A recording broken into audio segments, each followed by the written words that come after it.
finally back to the second consecutive... Actually, wait, is this the third consecutive World Cup? No. The U.S. are back in the Women's World Cup final in France in 2019, beating England 2-1 off of, honestly, one of the most nerve-wracking second halves we've seen yet at this Women's World Cup. I don't know how we survived with literally everything. I feel like everything was sort of going in England's favor. They had some great chances that they created. They had some great goal opportunities. They had some great passes that they were able to create. And the VAR penalty, or rather VAR penalty, yeah, that they got for Ellen White off of I think it was Sauerbrunn or Becca. Yeah, I think it was Sauerbrunn who collided into her back leg as she went to go kick it. It was saved, thankfully, by Alyssa Naeher. I just... Blessings, I did not think she was going to save it, to be honest, because I haven't rated her enough. But as a Chicago Red Stars fan, I'm thankful for the keeper to do. She did her job and some more, getting that penalty save, and that was pretty much it. I mean, the offsides call for Ellen White's goal, it's one of those things where if VAR wasn't around, that would 100% be a goal, because linesmen, they can't see the half a foot or the arm or the hip. Essentially, they can't see that stuff. So without VAR, that goal is standing for England, and we're probably going to extra time. So England unlucky with the way that this game sort of ended. But let's face it, guys. This was a very close game.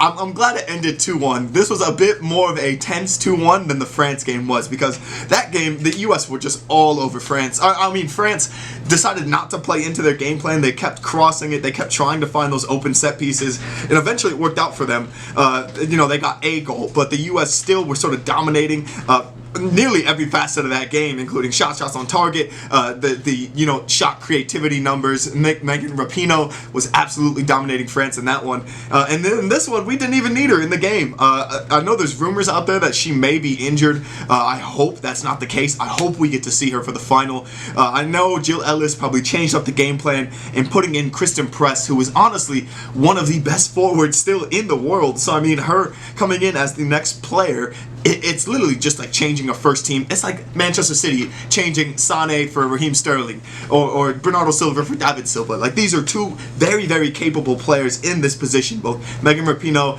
and Christen Press, except it just worked out. And Christen Press getting the first goal off of a beautiful back post header. I didn't think it was going in, sneaking right in that top left corner. And then, of course, the G, Alex Morgan, out here with the C-tip. I said C-tip. T-sip, scoring her goal off of yet another header off a beautiful Lindsey Horan goal, or rather, beautiful Lindsey Horan assist, able to sort of see past the lines, beautiful left-footed pass right to the head of Alex Morgan, oncoming Alex Morgan, and guys, I'll give props to Ellen White. As much as she was kind of annoying me as a U.S. fan in this game, because every time she scored, she had her goggles up. She deserves all props in this game. I thought she was actually a fantastic striker. She caused the U.S. so many problems, literally occupying the space right down the middle. And that space, the U.S. have to do a better job defending, because I know whether we play the Netherlands or Sweden in the final, that they now see the game plan. I mean, Julie Ertz is meant to occupy that space as the CDM in the middle. She gets caught up front a bit more often than she should, and without Rose Lavelle in the game to sort of help her cover the distance, that middle was wide open.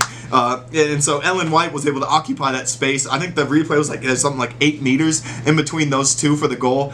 So Ellen White was able to easily volley that in off of a beautiful cross from the left to the right. And then in the second half, that ball straight down the middle, I think it was Jill Scott who just...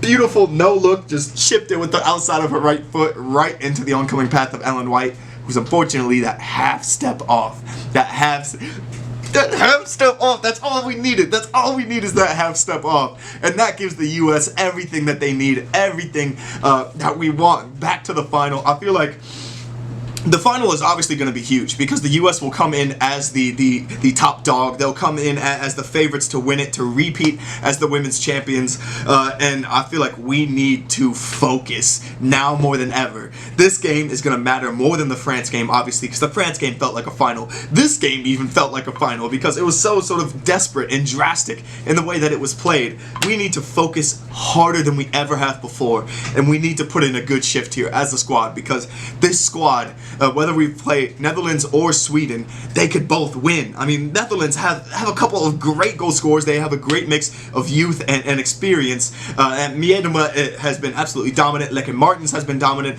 And Sweden, on the other side, are a very experienced team. Now, obviously, we beat them in the group stage, but they sat a good amount of players. So we would get the full Sweden this time, because they took the more, what would have been favorable side of the bracket for them, which it's worked out. I mean, they're in the semifinals. So this U.S. team really needs to focus so hard in preparing for the final. But England, I wish you guys nothing but luck in that third place game. It's actually been really enjoyable to watch this England team play. I feel like this team specifically would have been able to also compete with France. So I'm sad that we didn't get to see that matchup, the sort of England versus France matchup that everyone would love to watch and enjoy. I'm sad we didn't get to see Megan Rapinoe, but Jill Ellis's idea to put in Christen Press, it obviously paid off because Christen Press getting a goal. I'm hoping Alex Morgan is okay. Her, Tobin Heath, a lot of these players took a lot of hits. Rose Lavelle, guys, is honestly my man of the match. Alyssa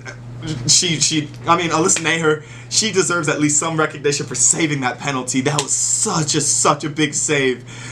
But I'm going to give Rose Lavelle my man of the match, because literally watching her sprint through midfield is unbelievable. She reminds, I'm not going to even compare her to a male player. She doesn't compare to any male player, because she's a entity on her own. Her sprinting through midfield on the ball it's so beautiful. It's so beautiful to watch. It's literally like she glides past everyone, and it looks so effortless with both her right and left foot on the outside.